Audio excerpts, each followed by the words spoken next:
हमारे fill in the blanks यानी कि रिक्त स्थान भरो, और लेसन हमारा वही है the rise of nationalism in Europe. Question first है the political and constitutional changes after French revolution led to the transfer of sovereignty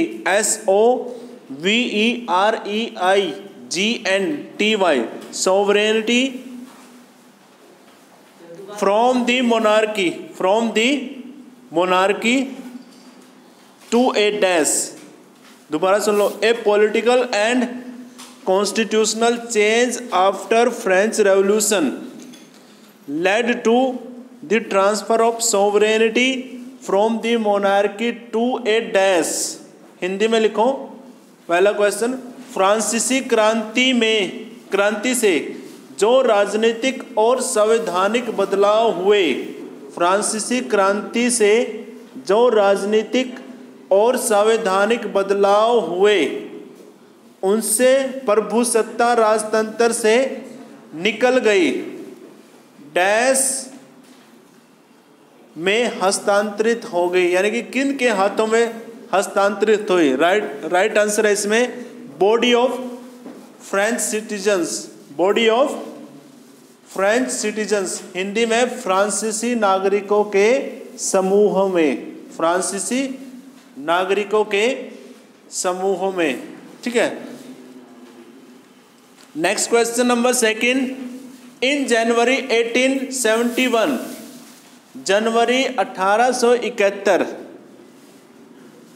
the Persian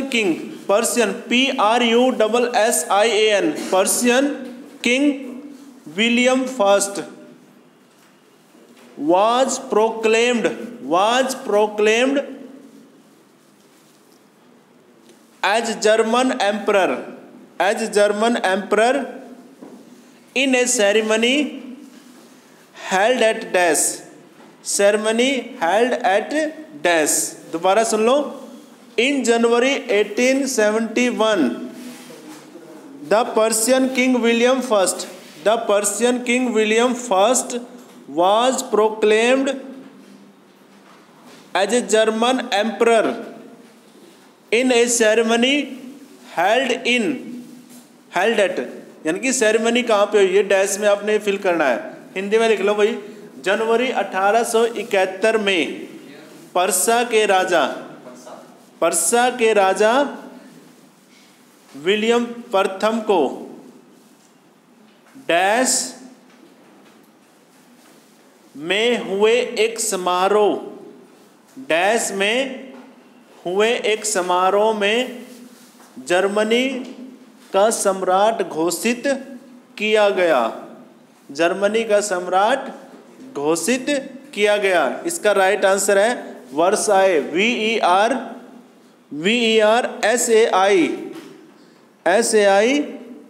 VERSAILLES, वर्साइज, L इसमें साइलेंट रहेगा, वर्साई। हिंदी में तो वर्साई आप लिख ही लोगे आराम से। Question number third, chief minister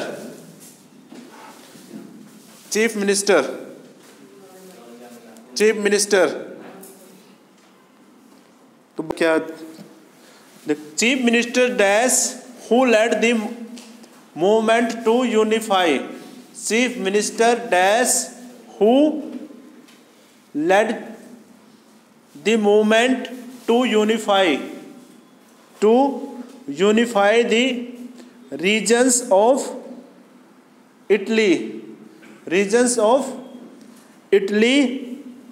was neither a revolutionary nor a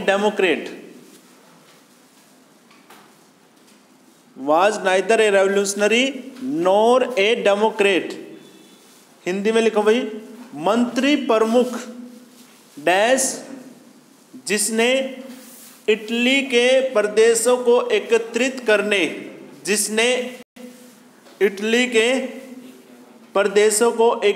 करने वाले आंदोलन का नेतृत्व किया था, न तो एक क्रांतिकारी था और न ही जनतंत्र में विश्वास रखने वाला था।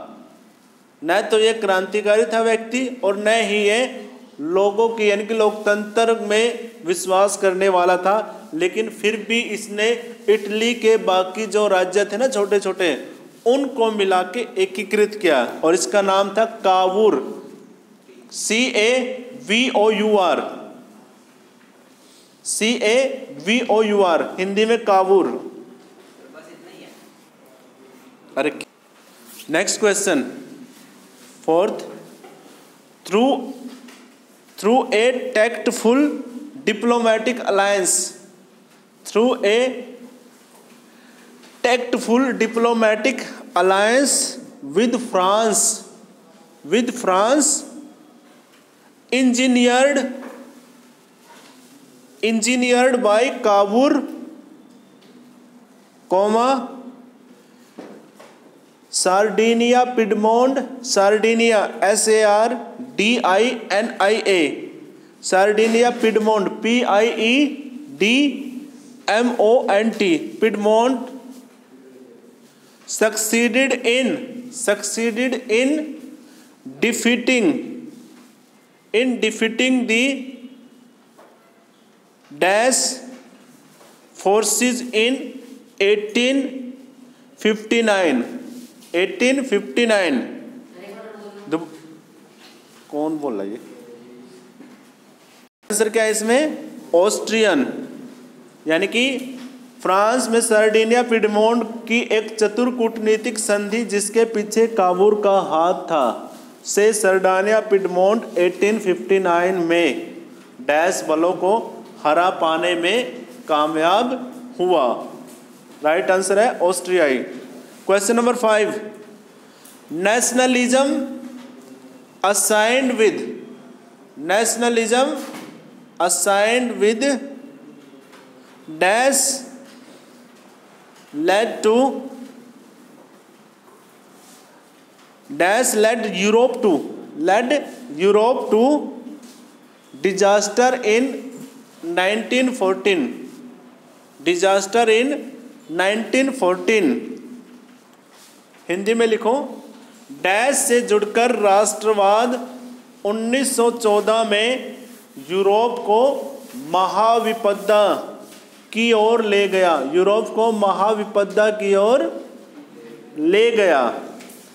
सही आंसर है इसका इंपीरियलिज्म, सही आंसर है इसका, right answer is imperialism. Hindi में इसे बोलते हैं हम साम्राज्यवाद, यानी कि अपने क्षेत्रों की, अपने देश की सीमाओं को बढ़ाने की जो होड़ लगी थी यूरोपियन राष्ट्रों में, वो क्या बन गए, फिर विश्व युद्ध का कारण बन गया 1914 में जाके। ठीक है। Question number 6, in 1834 a custom union और dash was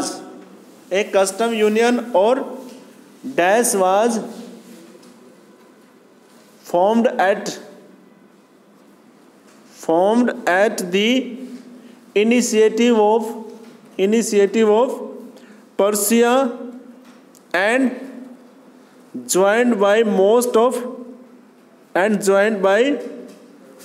of German states,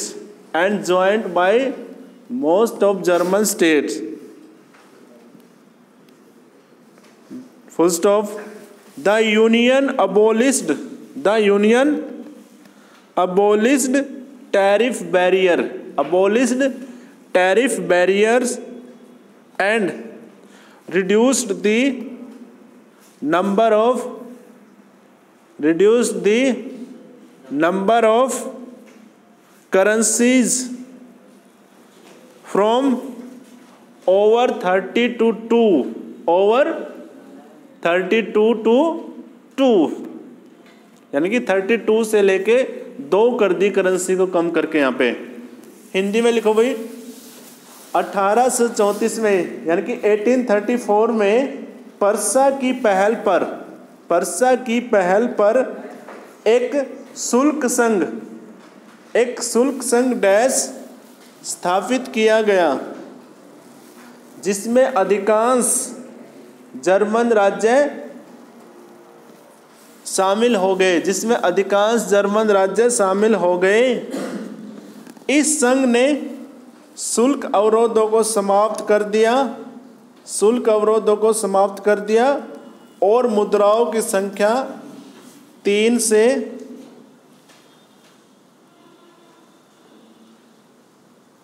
से 2 कर दी। 30 to 2 है भाई, 30 to 2, 3 से 2 कर दी। इसका राइट आंसर है जोल्वेराइन, ZOLLVEREIN, बहुत मोस्ट इंपॉर्टेंट है ये जोल्वेराइन। When France sneezes, dash once remarked, the rest of Europe catches cold। Hindi में डैश ने एक बार टिप्पणी की थी कि जब फ्रांस छींकता है तो बाकी यूरोप को सर्दी जुकाम हो जाता है।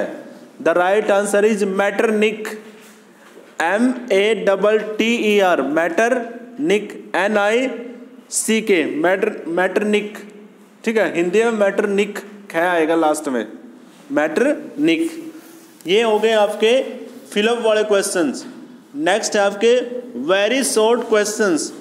ये क्वेश्चंस है आपके अब नेक्स्ट। ठीक है, question number 1 very short answer type question है। What was the major change that occurred in political and constitutional? What was the major change that occurred in the political and constitutional scenario due to French revolution in Europe? Hindi में Europe में फ्रांसीसी क्रांति के कारण राजनीतिक तथा संवैधानिक परिदृश्य में हुए प्रमुख बदलाव क्या थे? The right answer is to transfer monarchy into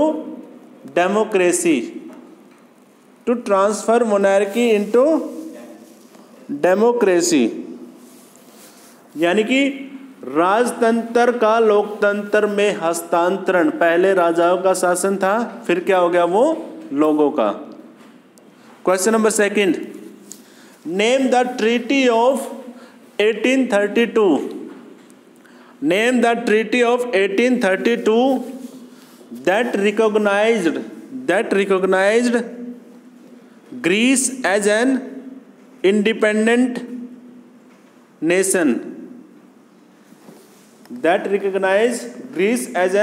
independent nation. Hindi में लिखो भाई, 1832 की उस संधि का नाम बताइए। 1832 की उस संधि का नाम बताइए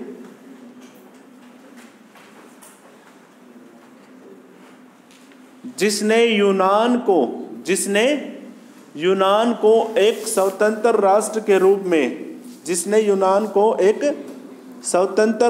के रूप में मान्यता दी गई थी। आंसर है treaty of Constantinople.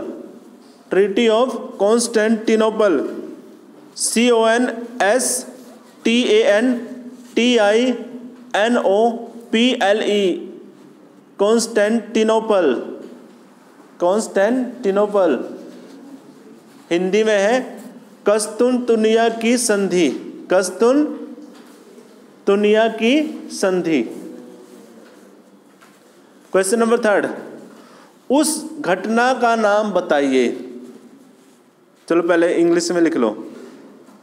Name the event that mobilize nationalist feeling among the educated elite, ELITE, elite across Europe in 1830 to 1848।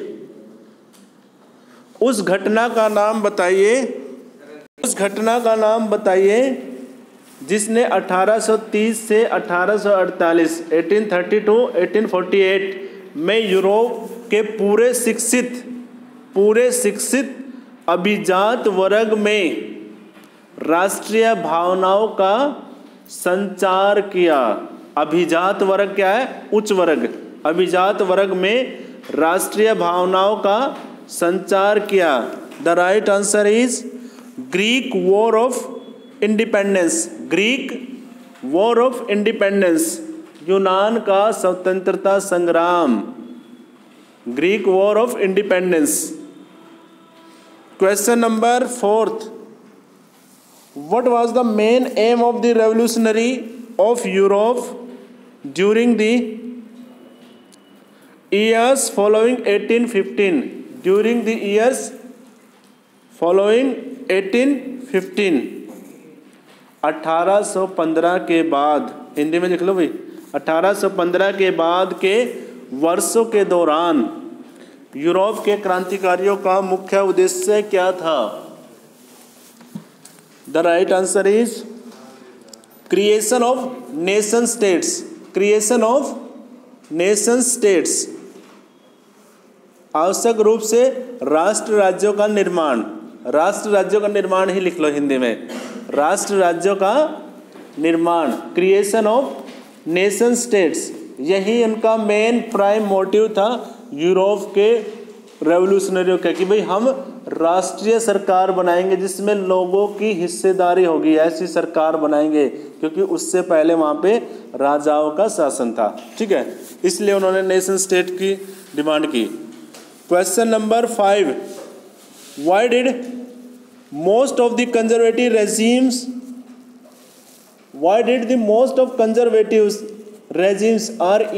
REGIMES regimes impose censorship laws to control printed material associated with the French Revolution in 1815? Associated with the French Revolution in 1815, Hindi में भाई 1815 में फ्रांसीसी क्रांति से संबंधित मुद्रित सामग्री पर नियंत्रण करने के लिए रूढ़िवादी शासन व्यवस्थाओं सेंसरशिप कानून क्यों लागू किए गए थे? सेंसरशिप कानून क्यों लागू किए गए थे? हिंदी में, इंग्लिश में आंसर लिख लो पहले। Because they did not tolerate criticism. Because they did not tolerate criticism, dissent, DISSENT, dissent, and sought to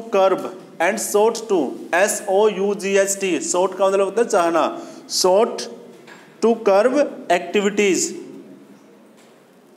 that questioned the legitimacy of autocratic government, legitimacy of autocratic government, full stop। Hindi में लिखो, वे आलोचना और असहमति बर्दाश्त नहीं करती थी। वे आलोचना और असहमति बर्दाश्त नहीं करती थी और उन्होंने उन गतिविधियों को दबाना चाहा जो निरंकुश सरकारों की वैधता पर सवाल उठाती थी। जो निरंकुश सरकारों की वैधता पर सवाल उठाती थी। Next question number 6, it was a secret society found by Giuseppe Mazzini, GIUSEPPE SEPPE Giuseppe Mazzini, MAZZINI Mazzini. Identify the society Mazzini के द्वारा बनाई गई। इटली के एकीकरण के लिए ज्यूसेपे मैजिनी द्वारा गठित यह एक गुप्त संगठन था। यह एक गुप्त संगठन था। इसका नाम बताना है आपने, और नाम है इसका यंग इटली। नाम क्या है? Young Italy. ठीक है।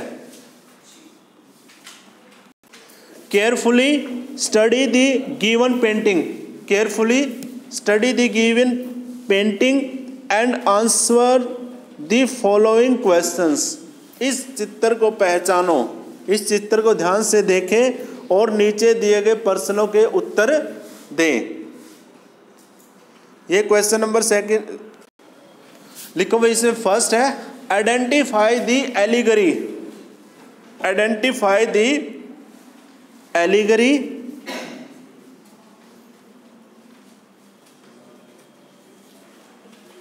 चित्र को पहचाने, पहला हिंदी में बनेगा क्वेश्चन, चित्र को पहचाने। दूसरा है why allegories were invaded by artist.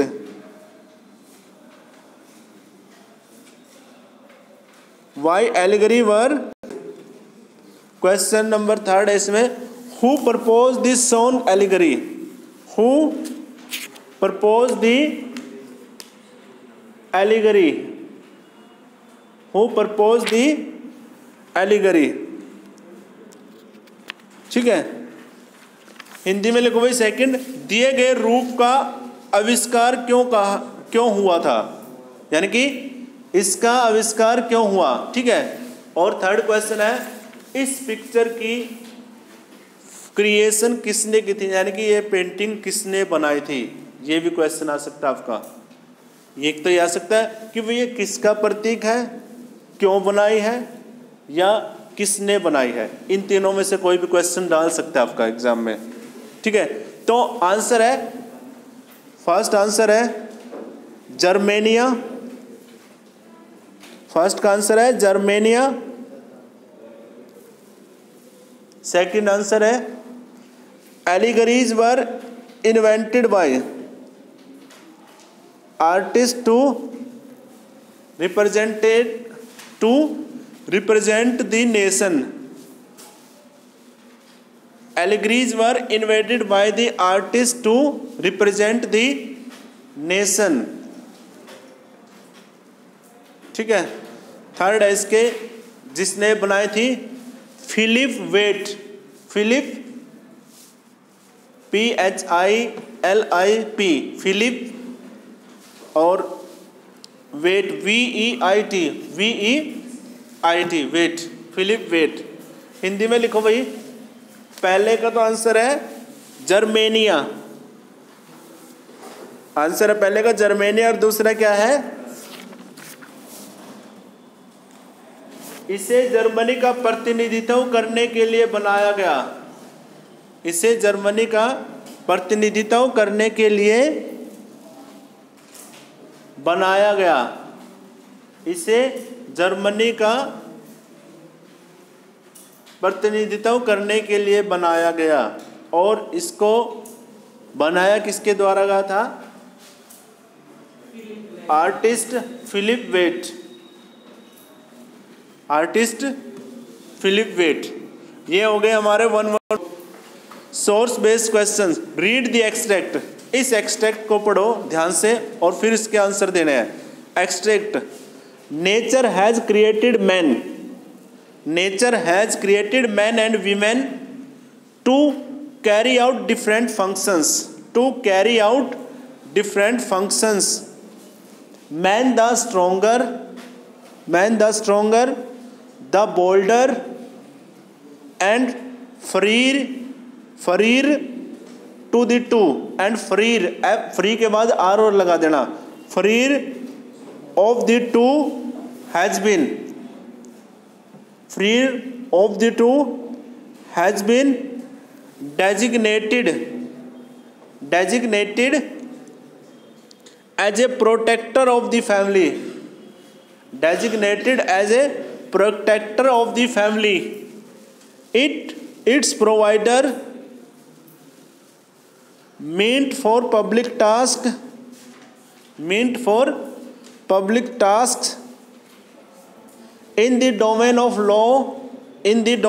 law, comma, production, comma, defense, full stop. Women the weaker,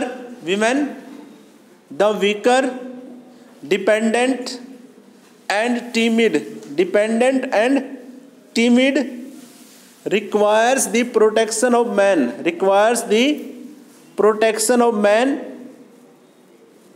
full stop. Her sphere, SPERE, her, और फिर sphere, SPHER. Sphere is the home, the care of the children, the nurturing of the family. Do we require any further proof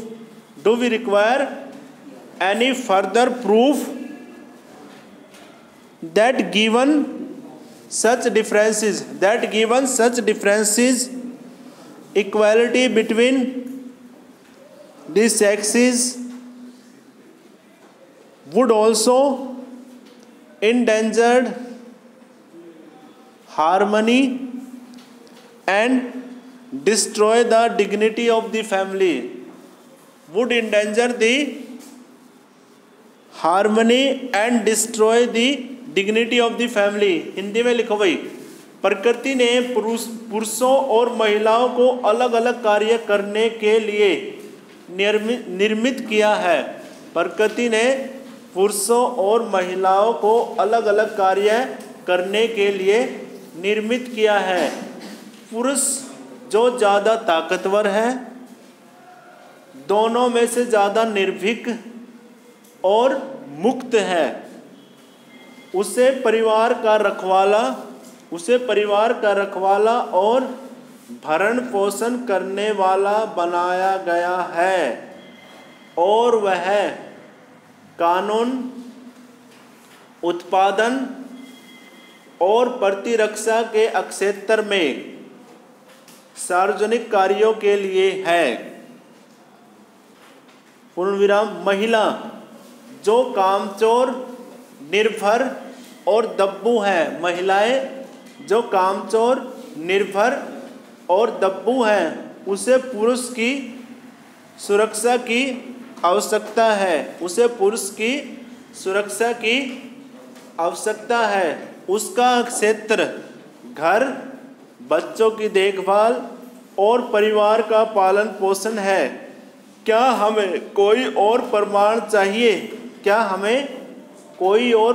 चाहिए कि इन भेदों के बाद लिंगों में बराबरी केवल परिवार के मेल विलाप और गरिमा को खतरे में डाल देगी. अब इसमें क्वेश्चन है कि बनाए इन्होंने, जो कि आपको लॉन्ग करना पड़ेगा 5 मार्क्स का. क्वेश्चन है, analyse the status of women in German society during 19th century. यानी कि 19वीं सदी में जर्मन की महिलाओं की जो समाज में दर्जा है उसको आपने एनालाइज करना है. ये क्वेश्चंस मैंने आपको दिया है. अगर आप इसको है ना रफली भी आइडिया लेके अपने आप करोगे ना तो अच्छे से होगा. बाकी कल को मैं इसको आपको कराऊंगा इस क्वेश्चंस को. ये क्वेश्चंस आपने करना है 19th सेंचुरी में जर्मन महिलाओं का स्टेटस क्या था, यानी कि समाज में क्या दर्जा था.